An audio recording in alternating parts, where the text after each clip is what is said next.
हम last video में hello एल्केनो के विरचन के बारे में पढ़ा था। हेलो एल्केनो का विरचन या इसको बोल सकते हैं निर्माण। जो हेलो एल्केनो का विरचन है, निर्माण है, अब इसमें हमने पढ़ा था। अब इसमें जस्ट कंटिन्यू हम आगे करते हैं। तो यहां पे जो आपका है टॉपिक वह है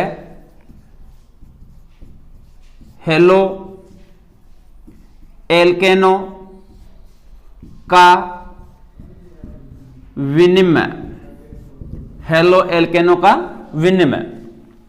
हेलो एल्केनो के विनिमय में विशेष तौर से मुख्यतः दो रिएक्शन होती है और उन दोनों रिएक्शनों को बोर्ड एग्जाम के अकॉर्डिंग नेम रिएक्शन के रूप में भी जाना जाता है। तो जो दो रिएक्शन है उन दोनों रिएक्शन को विशेष तौर से हमें ध्यान रखना है। सबसे जो फर्स्ट रिएक्शन है वह है फिंकलेस्टाइन अभिक्रिया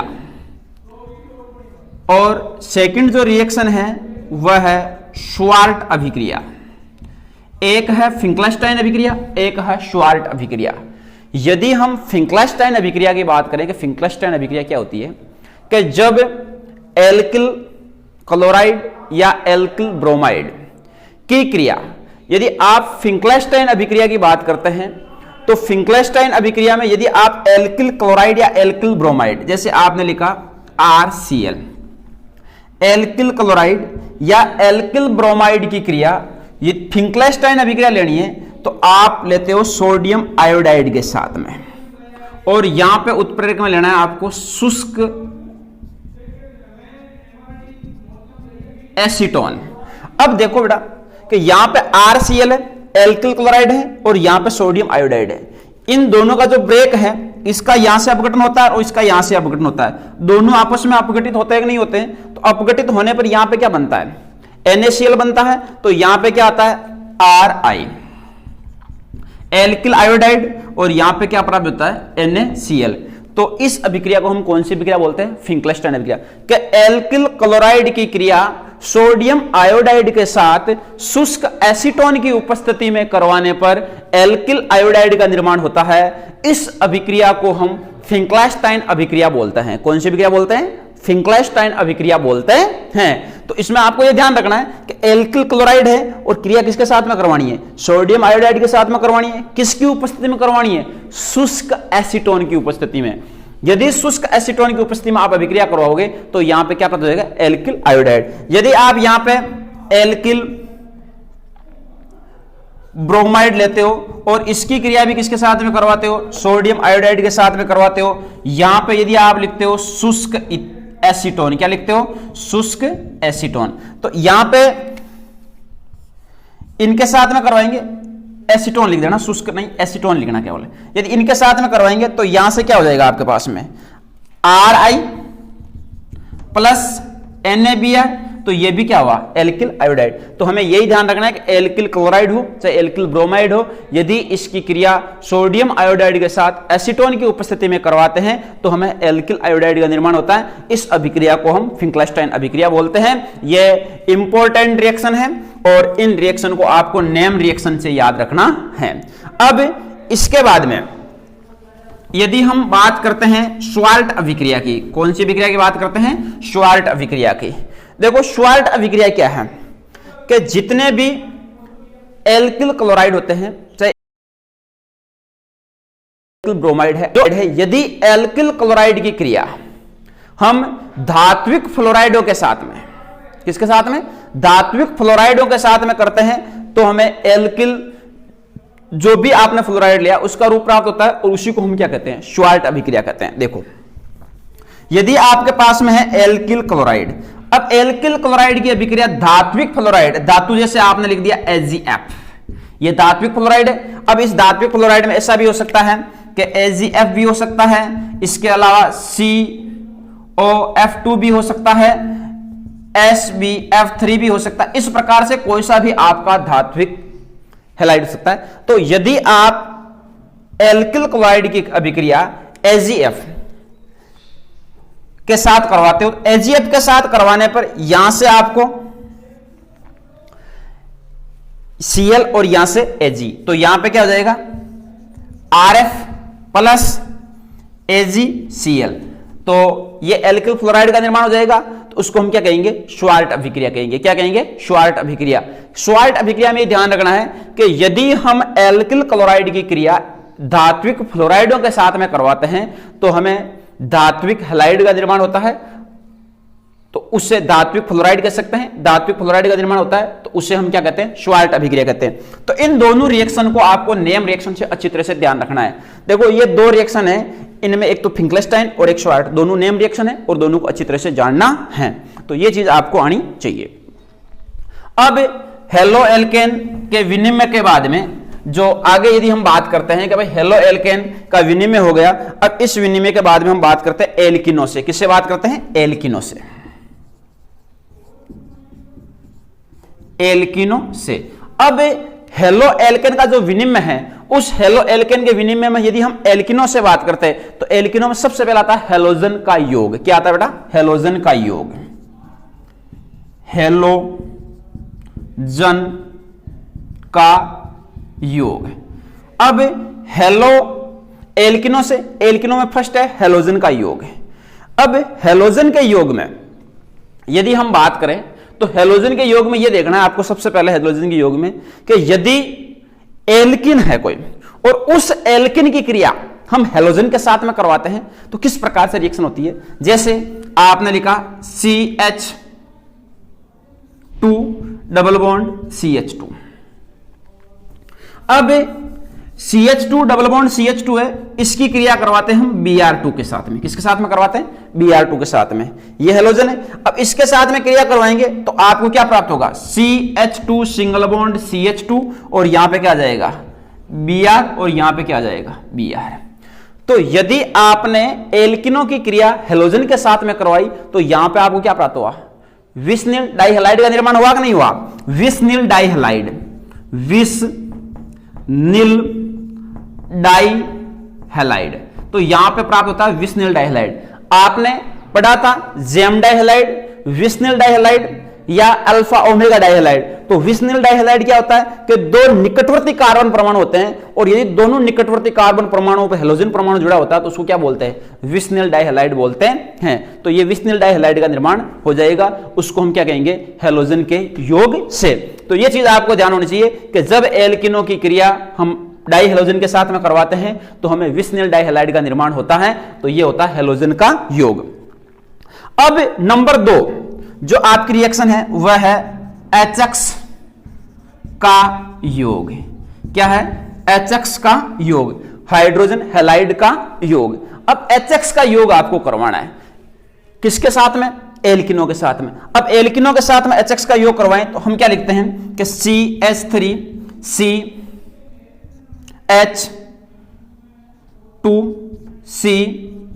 CH3 डबल बॉन्ड CH2 ये लिख दिया। अब इसके साथ में आपने HX में जैसे ले लिया HCl ले लिया। क्या ले लिया, HCl।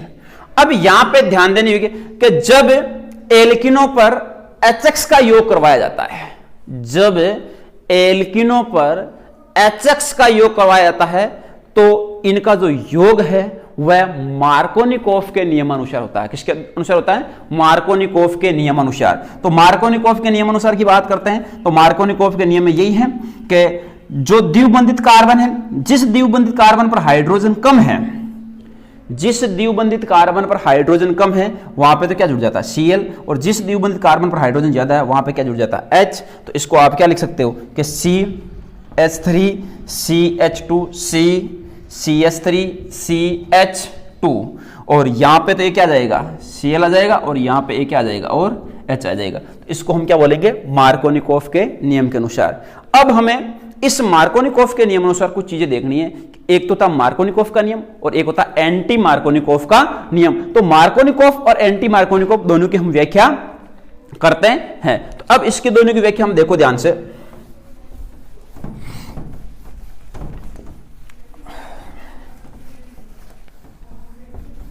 मार्कोनिकोफ और एंटी मार्कोनिकोफ दोनों को हमें जानना है। तो देखो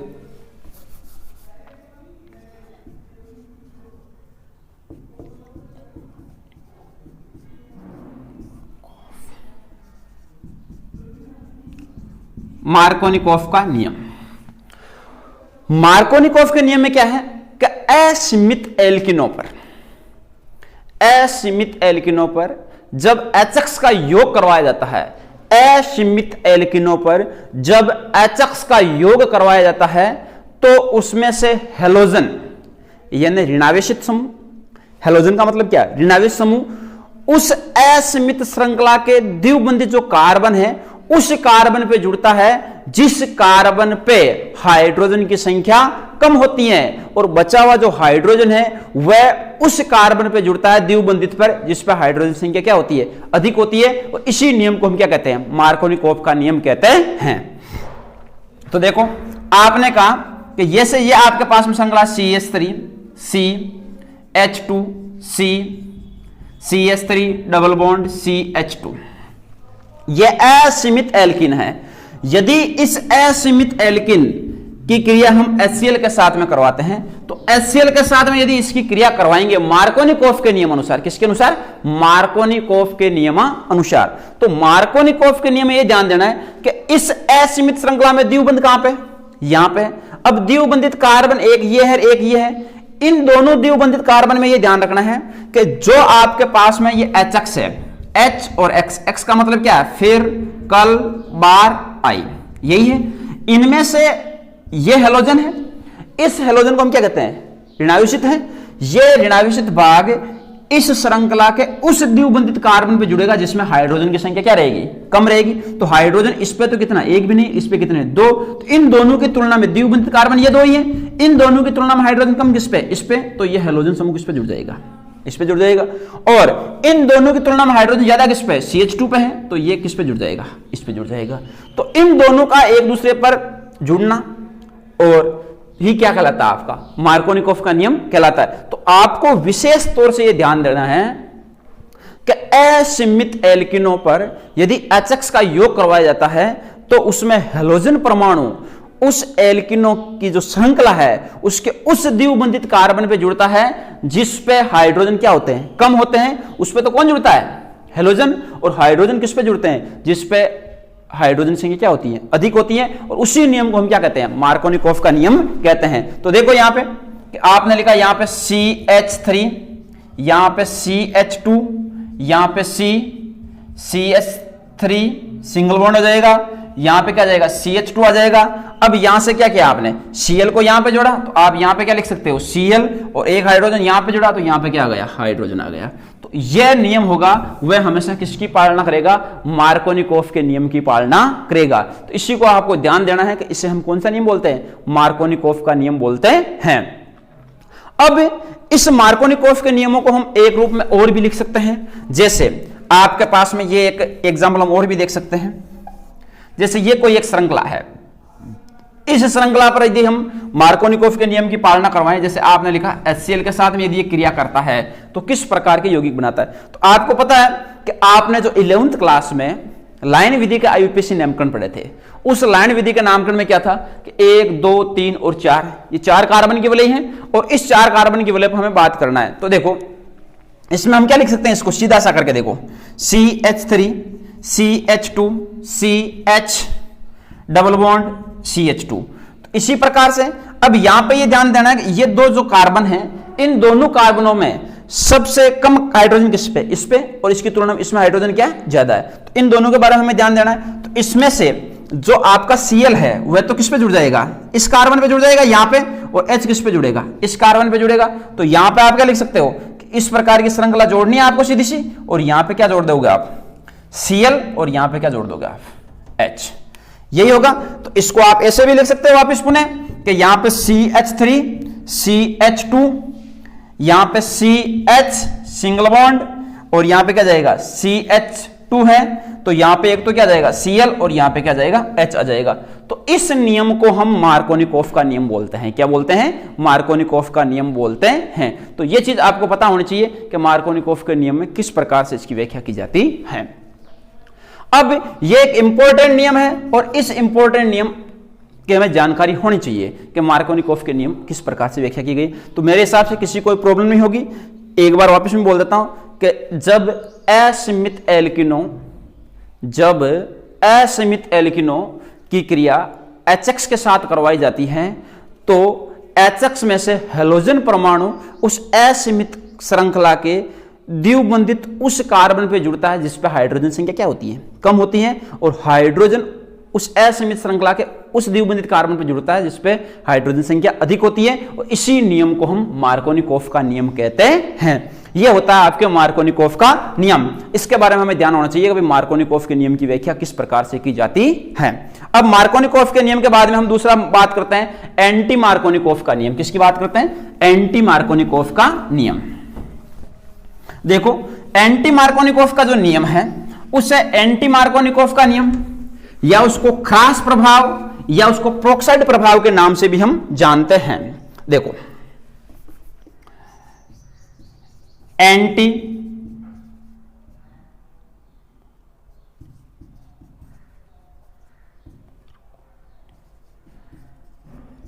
मार्कोनिकॉफ का नियम भी बोल सकते हैं इसको हम, या इसको हम बोल सकते हैं क्रॉस प्रभाव। क्या बोल सकते हैं?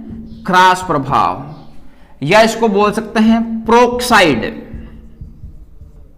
प्रभाव। क्या बोल सकते हैं? प्रोक्साइड प्रभाव।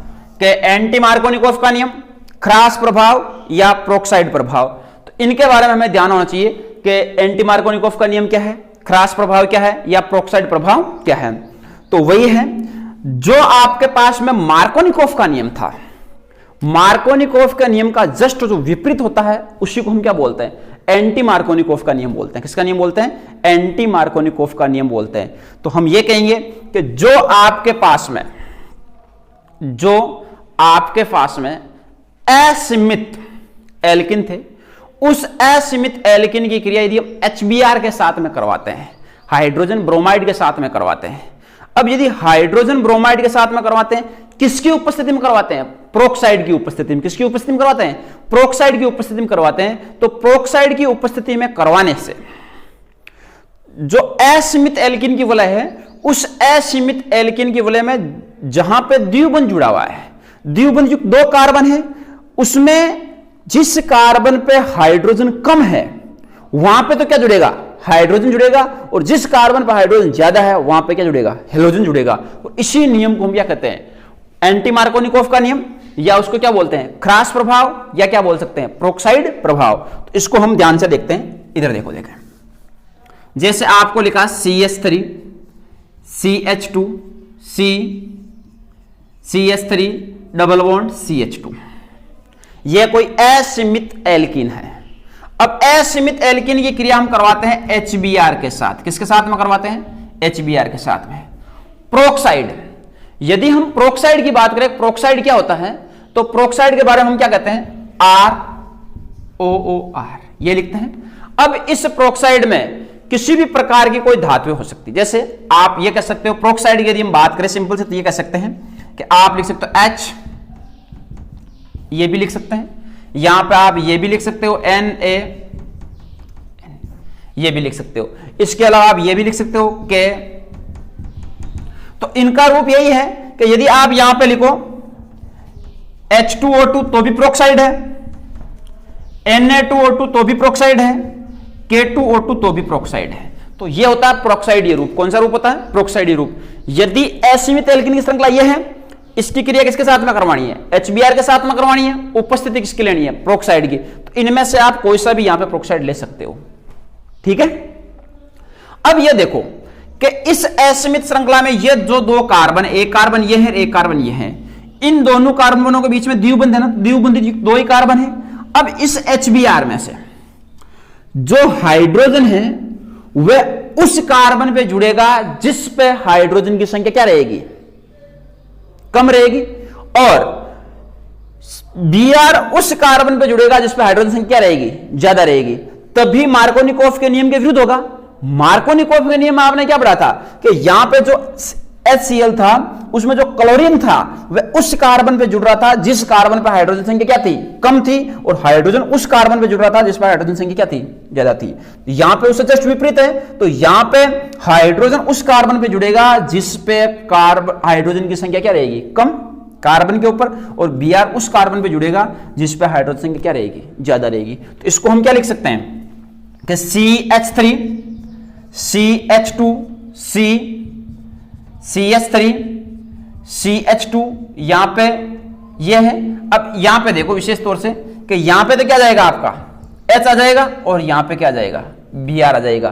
तो इस नियम को हम एंटी मार्कोनिकोव का नियम, क्रॉस प्रभाव या प्रोक्साइड प्रभाव के नाम से भी जानते हैं। तो यह विशेष तौर से आपको आना चाहिए कि एंटी मार्कोनिकोव का नियम क्या है। एक बार वापस परिभाषा देख लो कि जब असीमित एल्किनों की क्रिया HBr के साथ प्रोक्साइड की उपस्थिति में करवाई जाती है तो HBr में से हाइड्रोजन असीमित श्रृंखला के उस द्विबंधित कार्बन से जुड़ता है जिस पर हाइड्रोजन की संख्या कम होती है, और Br उस द्विबंधित कार्बन से जुड़ता है जिस पर हाइड्रोजन संख्या अधिक होती है। और इसी नियम को हम एंटी मार्कोनिकोव का नियम या क्रॉस प्रभाव या प्रोक्साइड प्रभाव कहते हैं। यह चीज आपको अच्छी तरह से क्लियर होनी चाहिए। दोनों नियम अच्छी तरह से आना चाहिए कि एंटी मार्कोनिकोव का नियम क्या है, या क्रॉस प्रभाव क्या है, या प्रोक्साइड प्रभाव क्या है। इन दोनों के बारे में किसी प्रकार का कोई मैटर ऐसा नहीं होना चाहिए कि समझ में नहीं आए। एक बार इसको वापस आप वीडियो को पीछे लेके भी देख सकते हो। दोनों चीजों को एक साथ देखना है, मार्कोनिकोव और एंटी मार्कोनिकोव। यदि हम इसको इस रूप में लिखें, ये लिखा और यहां पे आपने द्विबंध लगाया, तो इसके हम बारे में बात करेंगे भाई इसमें किस प्रकार से होगा। तो इसकी क्रिया किसके साथ करवा देते हैं, HBr के साथ करवा देते हैं। यहां पे हम क्या लेते हैं, R ले लेते हैं। अब इन दोनों के साथ में यदि हम क्रिया करवाएंगे तो क्रिया में देखो आपको विशेष तौर से ये ध्यान देना है कि यहां पे ये श्रृंखला है, तो इसमें यही है कि भाई यहां पे तो CH2 रहेगा और यहां पे क्या रहेगा, CH रहेगा। तो इसमें S तो किसके साथ में जुड़ेगा, S तो यहां पे जुड़ेगा, और Br कहां पे जुड़ेगा, इस कार्बन पे जुड़ेगा। तो इस श्रृंखला हम क्या लिख देंगे, श्रृंखला बनाएंगे और यहां पे तो क्या लिख देंगे, H जोड़ देंगे, और यहां पे क्या जोड़ देंगे, Br जोड़ देंगे। तो यह भी किसकी पालना करेगी, एंटी मार्कोनिकोव के नियम की पालना करेगी। तो इसमें किसी प्रकार का कोई संशय नहीं रहना चाहिए मार्कोनिकोव और एंटी मार्कोनिकोव के बारे में। अब इसके बारे में अलावा एक रिएक्शन हम और देखते हैं।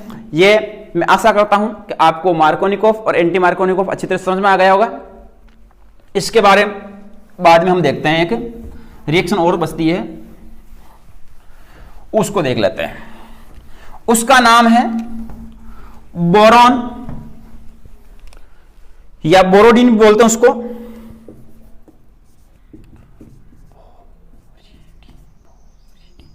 बोरिडीन हुंस डीकरण अभिक्रिया। बोरिडीन हुंस डीकर अभिक्रिया है, या इसका जो दूसरा नाम है वह है वी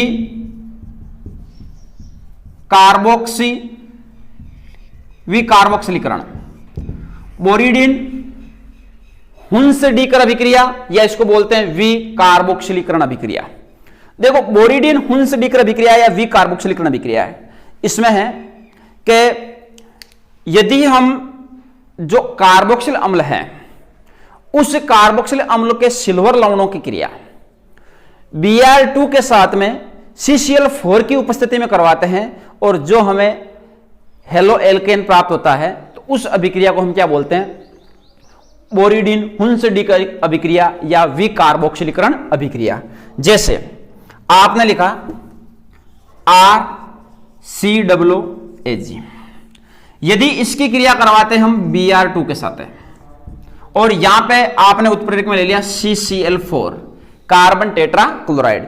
यदि हम ये कार्बोक्सिल अम्ल है RCOOH, तो यहां पे क्या लग दिया Ag, क्या कार्बोक्सिलिक अम्लों के सिल्वर लवणों की क्रिया, कार्बोक्सिलिक अम्लों के सिल्वर लवणों की क्रिया Br2 के साथ करवाई जाती है CCl4 की उपस्थिति में, यानी कार्बन टेट्रा क्लोराइड की उपस्थिति में।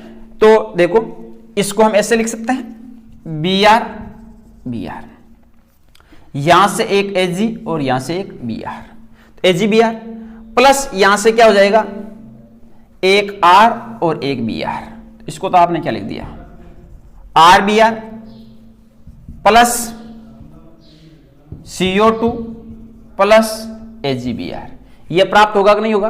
अब यहां पे एल्किल ब्रोमाइड प्राप्त हो गया, तो इस अभिक्रिया को हम कौन सी अभिक्रिया कहेंगे, बोरिडीन हुंसडीकर अभिक्रिया, या इसको क्या कहेंगे, विकार्बोक्सिलीकरण अभिक्रिया। क्या कहेंगे, विकार्बोक्सिलीकरण अभिक्रिया, बोरिडीन हुंसडीकर अभिक्रिया या विकार्बोक्सिलीकरण अभिक्रिया। कि जब कार्बोक्सिलिक अम्लों के सिल्वर लवणों की क्रिया Br2 के साथ CCl4 की उपस्थिति में करवाई जाती है तो हमें एल्किल ब्रोमाइड का निर्माण होता है। इस अभिक्रिया को हम विकार्बोक्सिलीकरण या बोरिडीन हुंसडीकर अभिक्रिया कहते हैं। अब देखो हम पढ़ते हैं हेलो एल्केनो के भौतिक गुण। क्या देखते हैं, हेलो एल्केनो के भौतिक गुण।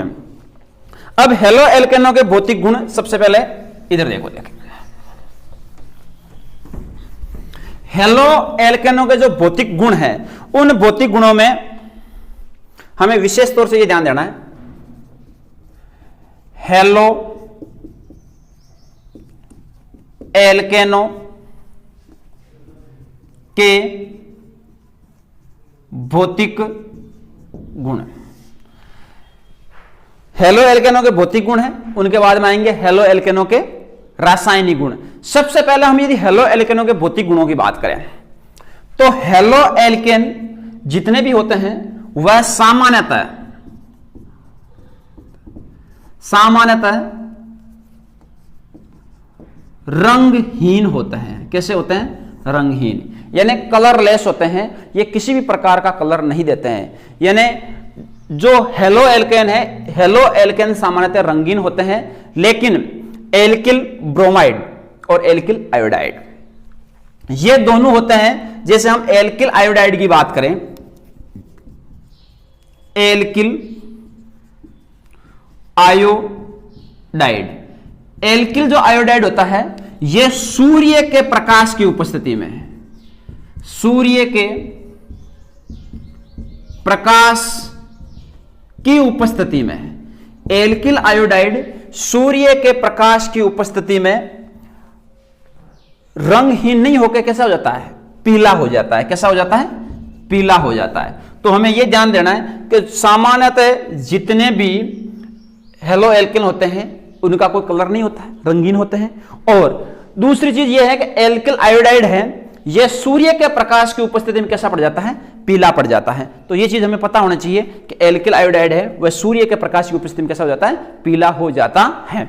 अब इसके बाद में जो सेकंड रूल्स है उसके बारे में बात करते हैं हम कि भाई सेकंड चीज क्या होती है। देखो सेकंड चीज में हमें यह विशेष तौर से ध्यान देना है,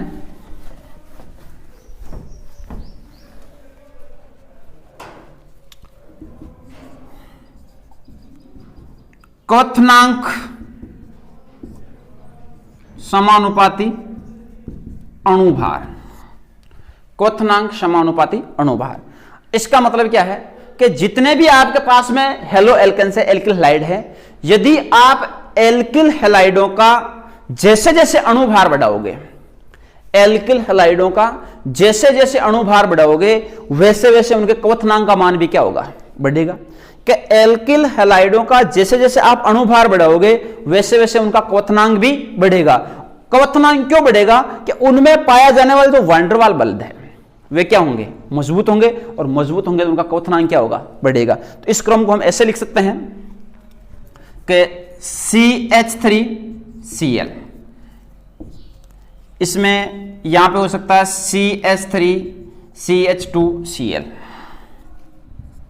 यहां पे आप इसको ऐसे लिख सकते हो CH3CH2CH2Cl। तो जैसे जैसे इनका क्वथनांक जैसे जैसे इसका अणुभार बढ़ेगा वैसे वैसे इनका क्या बढ़ेगा, क्वथनांक बढ़ेगा, क्योंकि इसकी तुलना में इसका अणुभार ज्यादा रहेगा और इसकी तुलना में इसका अणुभार ज्यादा रहेगा। तो जैसे जैसे उनका अणुभार ज्यादा रहेगा वैसे वैसे उनका क्वथनांक भी बढ़ेगा, क्योंकि उनका वैन डर वाल बंध क्या होगा, मजबूत होगा। अब नंबर जो आपकी 3 नंबर बात है वह है क्वथनांक व्युत्क्रमणुपाती 1/शाखाएं।